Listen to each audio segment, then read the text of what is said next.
Buenos días, os saludo a todos en Talentia. Nos alegramos mucho de estar con vosotros.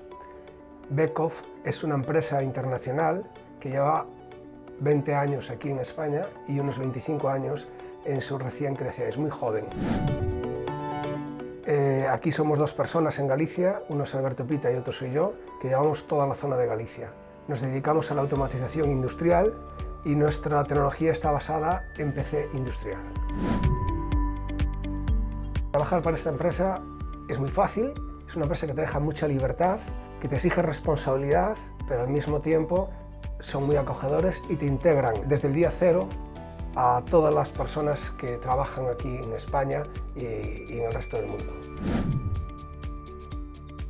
Las actitudes que buscamos en la persona son personas dinámicas que se comprometan con el proyecto de la empresa y en función del trabajo que realices en la empresa, pues preferiremos un perfil técnico o administrativo. Nosotros superamos la incertidumbre a través del trabajo corporativo.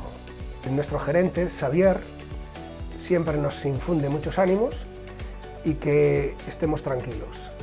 Y eso es de agradecer, porque sigues trabajando con total tranquilidad. Nos vemos en Talentia Summit 2020. Por favor, no faltéis, allí estaremos.